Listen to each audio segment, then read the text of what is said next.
Oh, God. Oh, my God.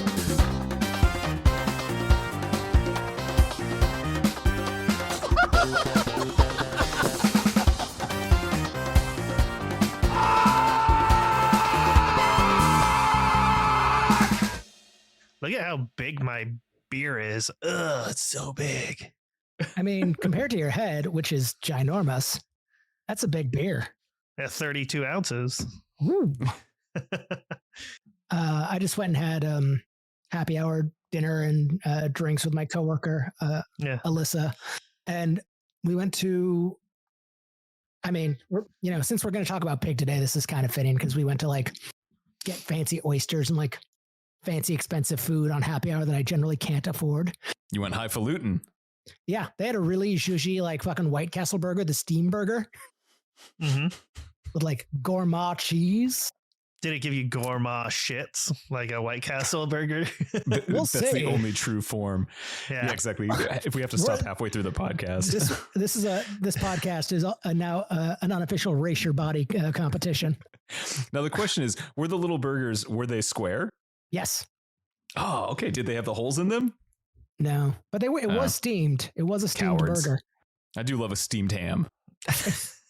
I like when I ordered it because it was like the steamed burger, and I was getting like we were getting oysters and stuff, and I was just like, I'm like, is this a Simpsons reference? And then when they brought it out, I'm like, wait, no, White Castle. This makes sense now. What's the name of the joint you went to? Canard. This does sound highfalutin. But no, it was super fancy. They had the cheapest pens though. Like Alyssa and I both got our bills, and neither of our pens worked. I respect the attention to craft. And then the second place we went, they had a fondue, and I'm like, ooh, fun. Don't mind if I do. Exactly. And they did not bring us little plates, so I was precariously balancing dripping like hot cheese over my dress. And I'm like, this is less than ideal. I'm gonna leave an angry review on Yelp that no one will read. Oh, that's weak. You should have just let it drip and then used the bottom of the dress to like wipe your face, showing everybody you're Johnson. Yeah, that's leveling up. I mean, I'm wearing undergarments. Coward. It's not a kilt. It's also, as Nick and I had discussed previously to you getting on, Peter, it's fucking cold down here. You mean in your nether region, or? Yes. Cold from inattention. If I weren't wearing leggings and I decided to give everyone a show, it would have been shriveled. There wouldn't have been much to say. Not if that hand, the waiter had gotten in there. Soft waiter hands. Yep. That tip don't come cheap. Monetary tip. My tip comes cheap. I'm a cheap date. Yeah, thank you for clarifying. All right, pig it is. Pig wins. Next episode. Okay, good. Thanks, guys. Glad we postponed until today. I have stuff to say. I saved something new up in here for when we talk about Joe, and we'll see if I remember it. I had thoughts about both of these movies in regards to Nicolas Cage. I mean, what do we do here, Sean? Welcome back to Cage Match, calling around about where you're meeting Nicolas Cage. I'm your host, Sean, here with my co-host, Nick, and our producer, Peter. Hello. And this week might be the best setup to that bit we've ever done. Yeah, actually. I mean, it is, I guess, giving like the thesis, which we should do anyway, and don't most of the time. Hey, last episode, I didn't get into this till like the back 20 minutes. Yeah, I liked it. It was good. So, yeah.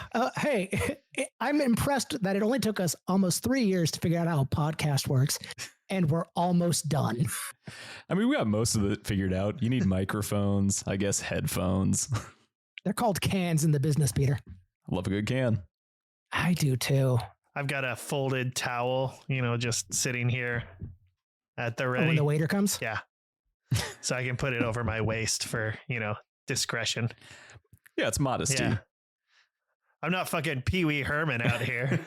It's like that fucking like baby bird that you have to eat like with a sheet over your head to hide your shame from God. Oh yeah. The ortolan. Yeah. I know fancy food stuff. Have you guys ever seen a duck press? A duck breast? Press. Press. No. I'm imagining like a wine press, like a grape press, but for just with a bunch of ducks in it.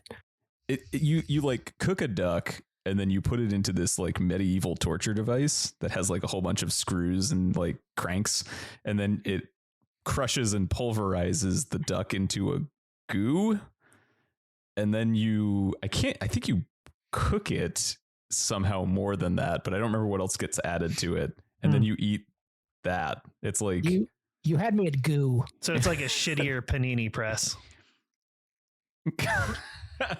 The panini press is already pretty shitty.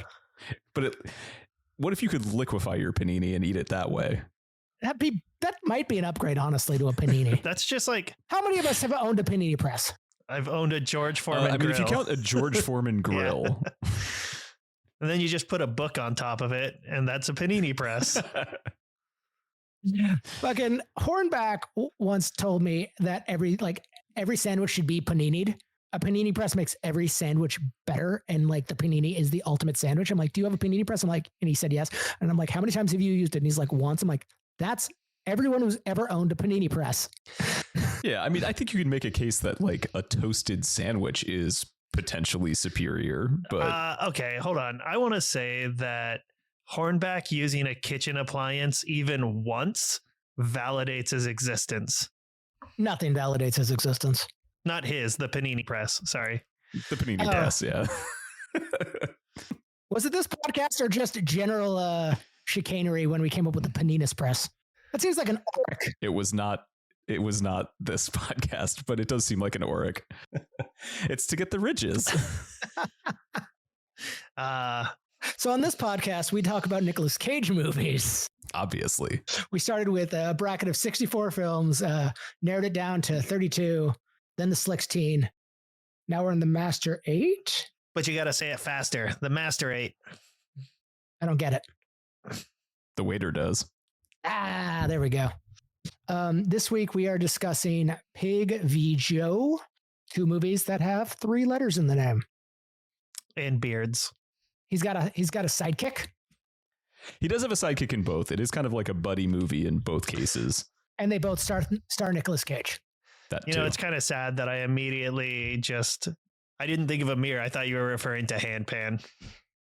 As his kid's sidekick. You know, that kid who was in the movie for one scene. I do love Handpan. What's a persimmon? You fucking dumb kid. Yeah. Parents don't teach you anything anymore. I still maintain that kid's gonna wind up on a fucking milk carton one day.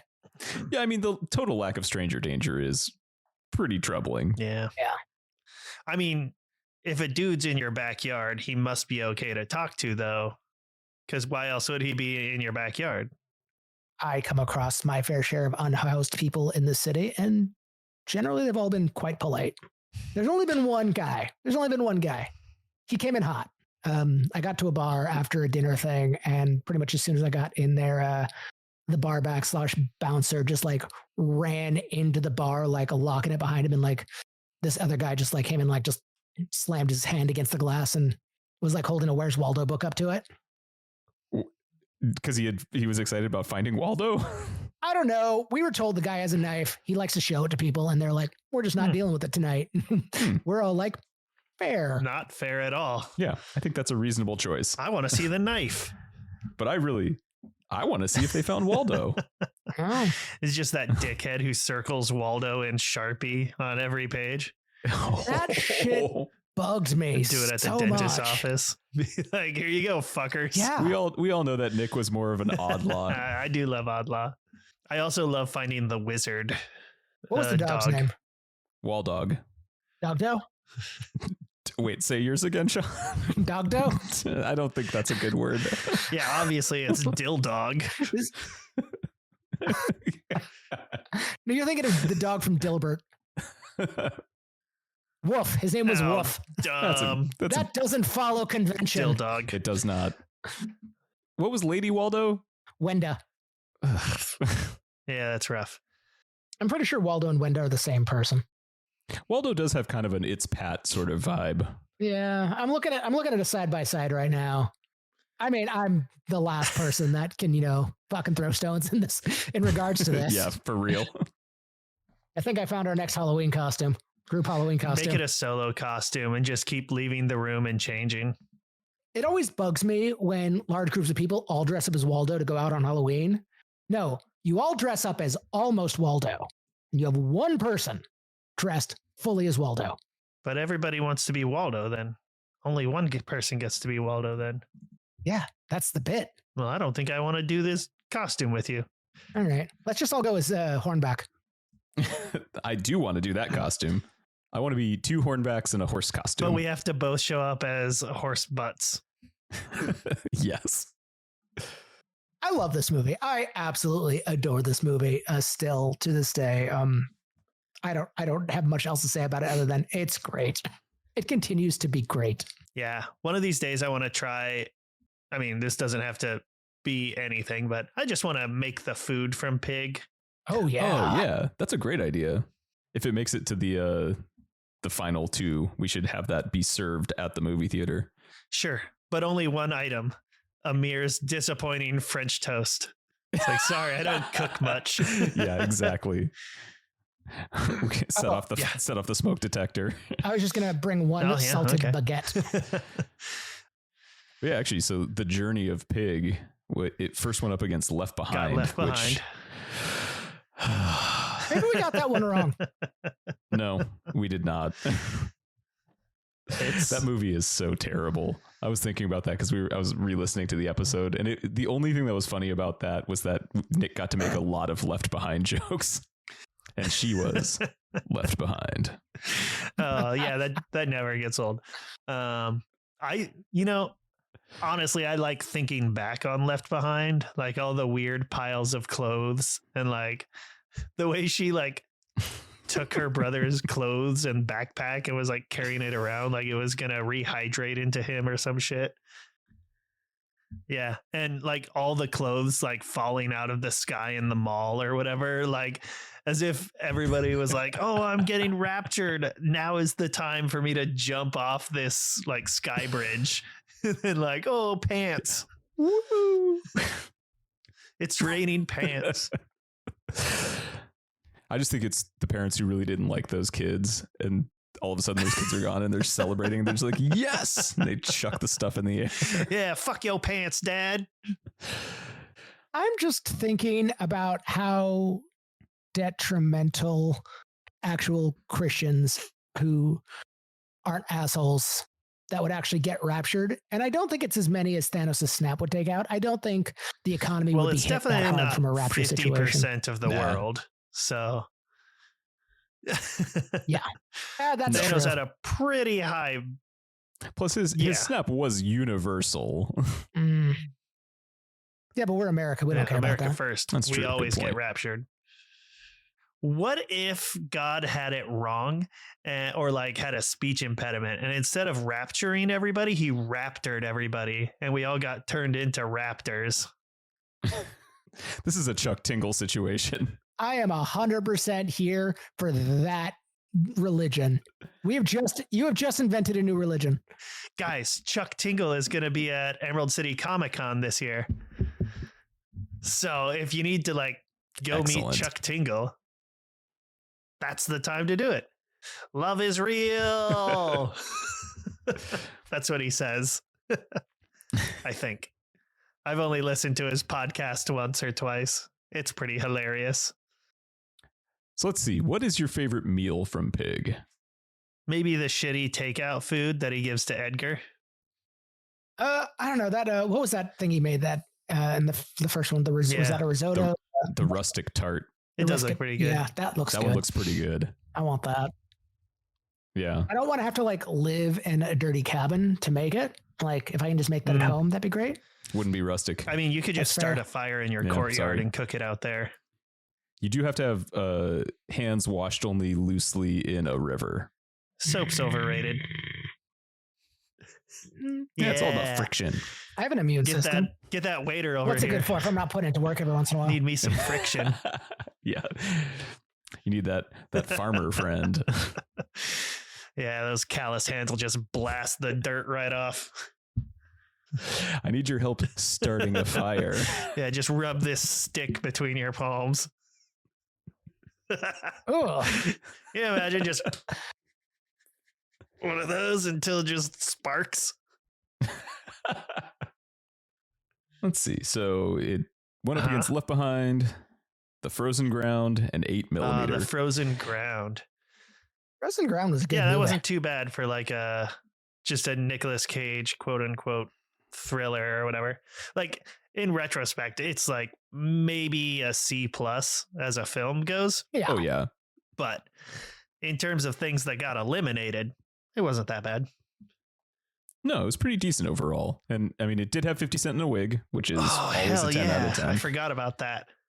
I mean, 8mm really, I mean, we talked about this, got by as far as it did because of its matchups.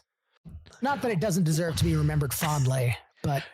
Yeah, it kind of has grown on me in retrospect too. Yeah. Like, I think you guys liked it more than I did. And I've thought about that movie more than I thought that I would. Yeah, it's I still enjoy 8mm. It's one that I would rewatch in the right mood, but which I don't know what the mood is for watching. Yeah, you got to be in a Dino Velvet kind of mood. I gotta want to hear like a lot of background Aphex Twin and whatnot. I mean, so what's interesting to me is like Pig obviously is a very good movie. It's well regarded by everybody. It's very well regarded by us. It wasn't like a surprise necessarily, even though I think it's a surprise that we loved it as much as we did. And that sort of grew over time. I think that its path to this point has been kind of easy. Yeah. But it's also good. So clearly it was what, like a 1 seed for us. Yeah.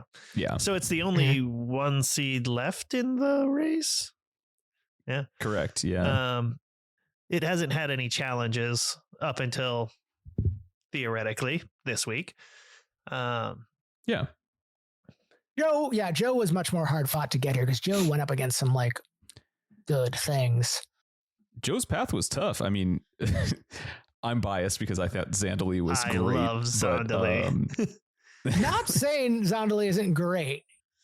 It didn't deserve to go forward. No, it didn't deserve to go forward over Joe. There's not a world where Zandali came out of this on top. Yeah. Just like in that movie. I don't think Zan was top at all. But remember Steve Buscemi? Yeah, and then I forgot spaghetti's in that movie. Kind of like in Con Air. Boo. I can't make an argument for him in Zandali. I think he's just in it for some reason. Yeah, he's just like a guy on a work crew, pretty much, right? No, he's on like work release or something, and then he runs away. Yeah, that makes sense. Steals the TV. Yeah. Maybe it's Garland Green. Maybe it is Garland Green. So yeah, Zandali, and then it went up against Bringing Out the Dead, and then great movie. Yeah, totally. And then Leaving Las Vegas. Also a great movie. Also a movie that you have to be in a really specific mindset to watch. Yeah, I mean, I stand by the decision to have Joe go over that one. I think it's a great movie in general, but mostly because of the performance. You know, like I just don't want to watch that movie ever again. Oh my God, if I never have to hear Sting start that damn song and never finish it. That is sort of his MO. Oh man. Never stop, never stopping. Fucking Sting with his non-complete agreements. Yeah, how was watching Joe again this time? I really liked it. Like I said, I did notice. Did you guys ever acknowledge how fucking short that other cop is in the background? Like when Earl is releasing Joe, and then there was a cop bringing in another guy. He's like 5 foot flat. Like this guy is fucking small. Oh man, now I want to watch that. He's just like kind of in the scene, and then you see him in the background like booking somebody. And he looks like a bald child. Holy shit, that guy is really short. He's like, the guy he's escorting is like 3 feet taller than him. Oh, dip. Yeah. Yeah, that guy is tiny. I mean, oh God, what was the director on Joe again? David Gordon Green. I mean, he does have that thing for just like extras just being, people. Oh yeah. It's pretty interesting. I really like that about him. And I mean, I think things have changed because now he's like directing the Halloween series and stuff like that, which is sort of strange. But his original like take was basically like slices of Americana and real life people. And sort of like the normal version of David Lynch. How big's his head? Not that big. Oh. I mean, the thing that always stands out in this movie to me is just the physicality of Nicolas Cage in this film. He is a fucking brick shithouse. He looks natural at that size. Yeah, I agree.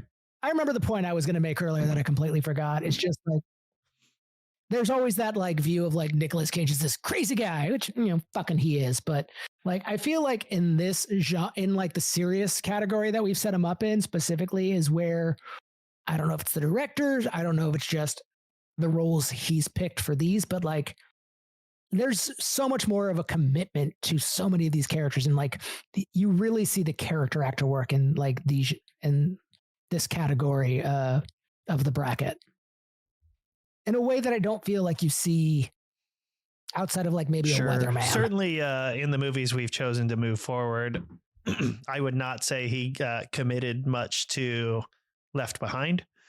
You could say that his performance was left behind. That was a reach. I'm sorry. It was. It's okay. Who are you, me? Welcome back to Cage Match, roundabout way to Nicolas Cage. Well, I mean, but then, he's also been in like Captain Corelli's Mandolin, which he committed to sure, so but hard. That was kind of a goofier film or a goofier role in that film. I don't miss that movie. I don't know that it's going to make a natural appearance in my life, but it was fine. Maybe a C-. I know. I feel like for when we do the double feature finale, we need to just go like find a loose bargain bin of DVDs and just put one under every seat. It's just a grab bag of miscellaneous Nick Cage DVDs. I say we just lock the doors and make everyone watch Captain Corelli's Mandolin so they can suffer like we did. Okay, that's an interesting question that we're going to sidebar on. What movie other than Captain Corelli's, what two movies would you force everyone to watch that suck? Jiu-Jitsu. 100% Jiu-Jitsu. It's a double header of Jiu-Jitsu twice and then Jiu-Jitsu twice. I don't know, Captain Corelli's. It's got charming moments. It's got the beach scene. It's got fun little moments. It's got him like not playing the mandolin for an extended period of time because he has to wait for the horn section. Yeah. Boy, I know I would throw Primal in there. Boy, I want to say Army of One would come back. Yeah, I mean, my pick is definitely Prisoners of the Ghostland. Yeah. Gavana. I will always be ready for that. I am so ready to show that after doing this for like 2 more years, I am ready to like just go back to that. I think another one that I would put into the conversation just because it still makes me laugh so much now is Next. It's like, that movie sucks. It's so bad, but like it is pretty fun and funny. It has the most exploding Jessica Albas of any film. Which is 0 of those. It's Beals. Yeah. Oh, Beals, yes. I would be excited for some Drive Angry also.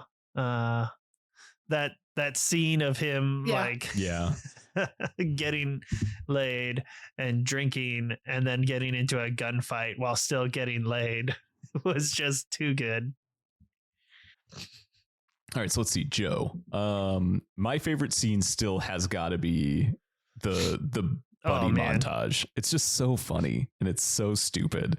And I hadn't remembered until re-listening to the podcast that when they go and talk to that lady about the dog, they're both just making the cool face, and I'm and like also very drunk.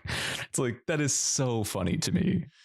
Just like, what did that lady think of these two morons? It's a dog that looks like a cow. Well, lots of dogs can look like cows.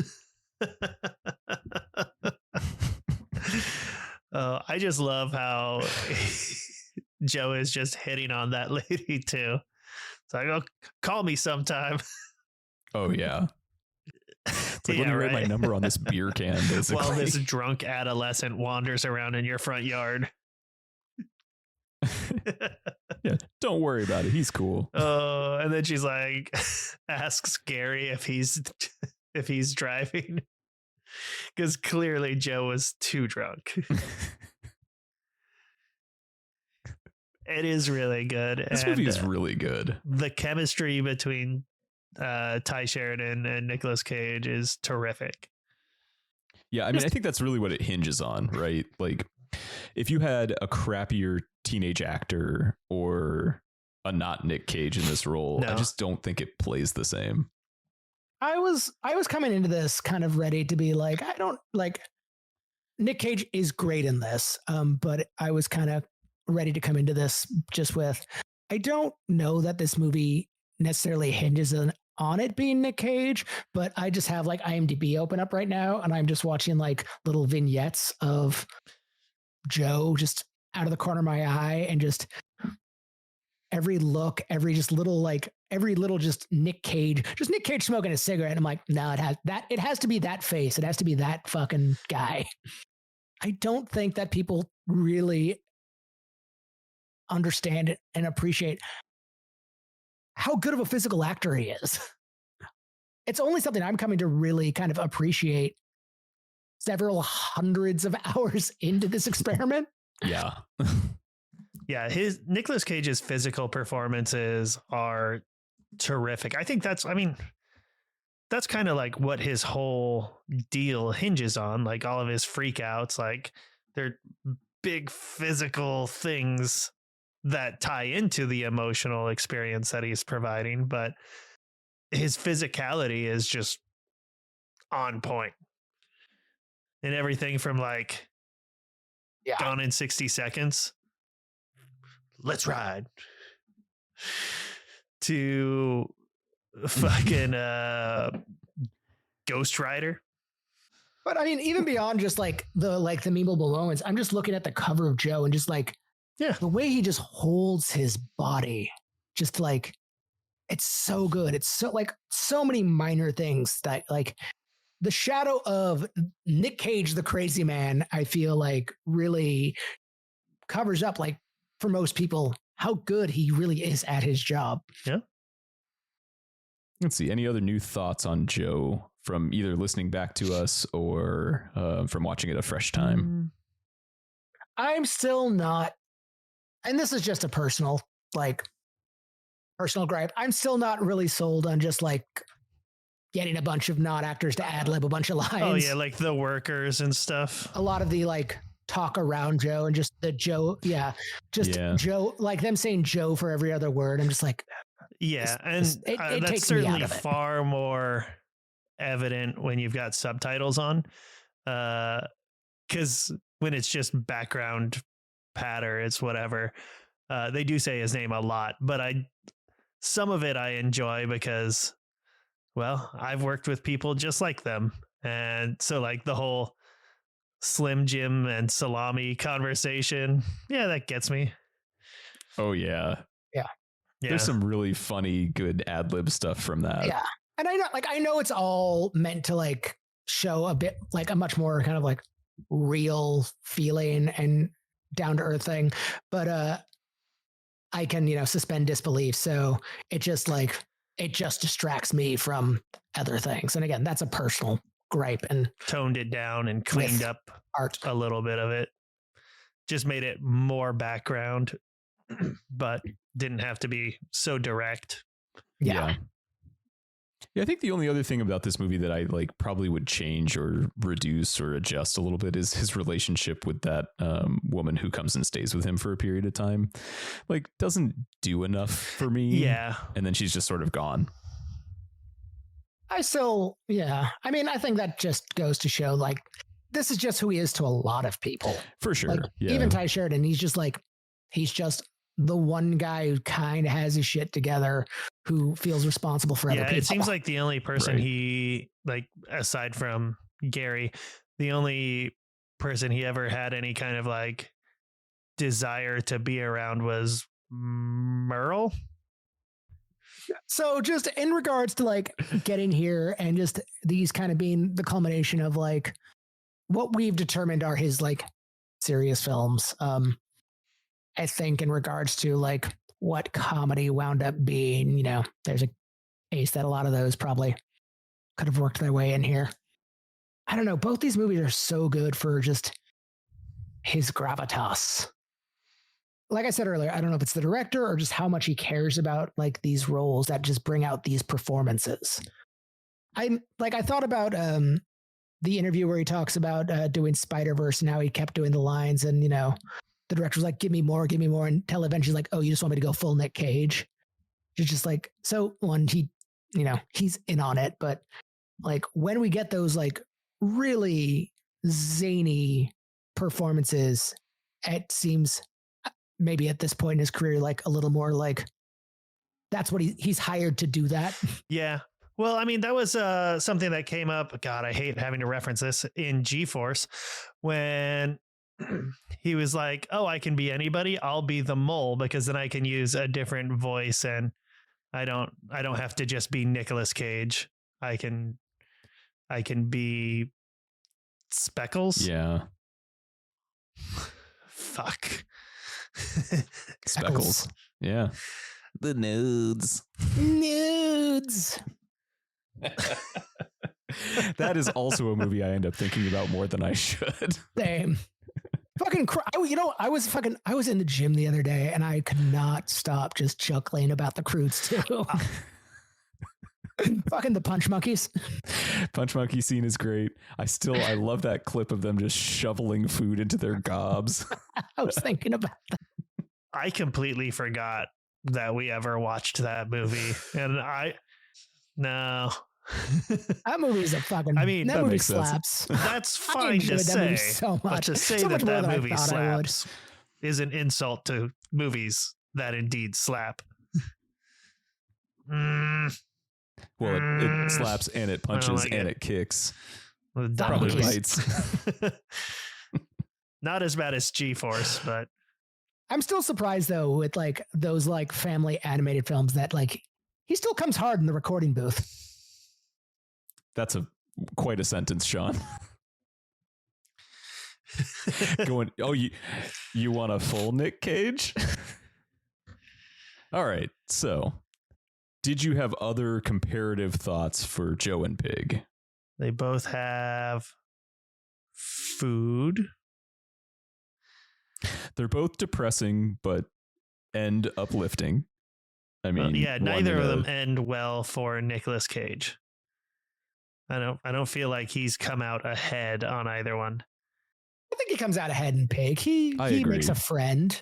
He's kind of like gets to process. Yeah, he's processing a little bit of his trauma. Yeah. I mean, he comes out the other side. Okay, like, so if Pete died, but I made another friend who was going to talk and be annoying, does that make me come out ahead? Maybe Pete's the wrong one to. If somebody we all liked died, but you got to have one other friend, yeah, and we hot swapped them out. If Pete died, clearly Pete is the pig in this situation. I don't think just getting a new friend means he comes out ahead. He also gets a new pig. He hasn't gotten a new pig. What? Isn't that like at the end? You hear a new pig. That's a weird thing to say about Bruce Springsteen. Yeah, I don't think he gets a new pig at the end. Like, he might get a pig in the future, but he never needed the pig. Like, not at the end of the film, but like he does get another pig eventually. Like, they allude to that. This is like learning about Smalls' fake backstory from Nick. Yeah, except for Smalls' fake backstory was fucking good. I think you've found more in it than I did, because the way I see it is he didn't get his friend back. He may have gotten a new friend, but this new friend is clearly annoying, and he's going back to the woods to be by himself again. But he will see Amir on Thursdays. Yeah. Yeah. I mean, I'm with Sean. I find this movie more on the uplifting side than Joe. I mean, like, Joe ends because Gary is like, oh, I'm coming out of the bad side of things, and, you know, life might not be totally shit. Joe ends, you know, in a sad way, but sort of uplifting way to me. And I don't know, I just feel optimistic for some reason. It seems like, or Pig ends with me feeling more optimistic. I think Pig has a beautiful ending. It has just a beautiful story about like loss and just humanity and the people around us and how we never lose them. I think it's about pigmanity, but that's, again, difference of opinion. All right, so should we put it to the vote? I mean, I'm never going to be, I'm never going to be unbiased about this. Pig is my favorite film from this entire like thing we've done. So it's hard for me to vote against that in this context. Fair. And also when it comes down to like, what's a movie I'm going to suggest to most people, it's going to be Pig more often than Joe. And that I've suggested everyone I've talked to about Nicolas Cage watch Pig. Yeah. Pig's got I think the stronger script, the better performance, better story. I really like Joe, but everyone likes Joe except that one guy. Yeah, but he probably has reason. He went through a windshield at 4 a.m. Yeah, didn't give a fuck. But yeah, you know, I'm all for Pig here. It's a terrific film. I love watching it, and I would love other people to love watching it. Next person who watches it, tell me if there's a pig noise at the end. There 100% is a pig noise at the end. All right, so Pig is the winner. Shocking, huge shocking development turn of here. events. Is it? No. Yeah, so Pig will be going up against either Wild at Heart or Vampire's Kiss, which interesting head to head. Yeah, it's going to start getting weird. Yeah. I mean, next we're doing the weird movies, but I mean, just the matchups are going to start getting action versus comedy, weird. Serious versus weird. I will say, okay, so going back to my weird, like, fucking brain fart earlier in terms of like Nicolas Cage's physical acting and just the presence he brings to a movie, I have rethought my take on Con Air and him not being necessary for that role. Like, no, it just that big dumb head needs to be is Cameron Poe. Yep. There's no other Poe. No. I'll admit when I'm wrong about this. This one thing, I finally admit the truth. Not Primal. I will never admit that's good. But you'll admit that it's necessary. I will rewatch it again. I do want to watch it with you, Nick, just because I think watching it alone for this was not the mindset to watch that in. Well, you're in luck because I bring it with me everywhere I go. There you go. Nick is going to be over in 10 minutes. 15. I'm on the bottom of Portland. Yeah. There Traffic you go. this time.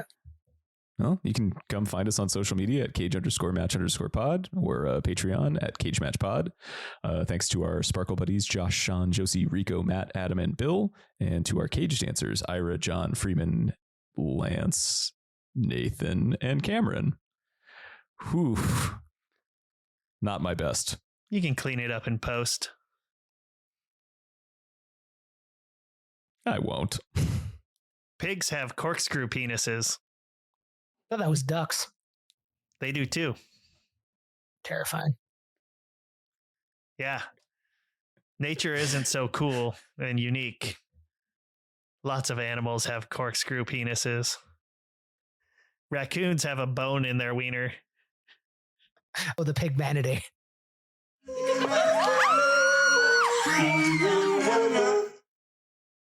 Bye.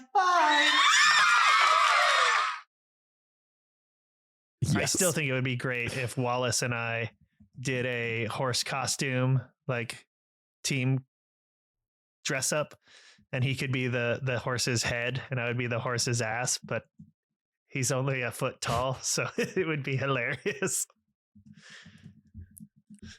Yeah, Wallace is a dog. You know, I Googled Wenda to see if that was right. And this is like one of the first images that showed up in the Google make me preview. look at the thing.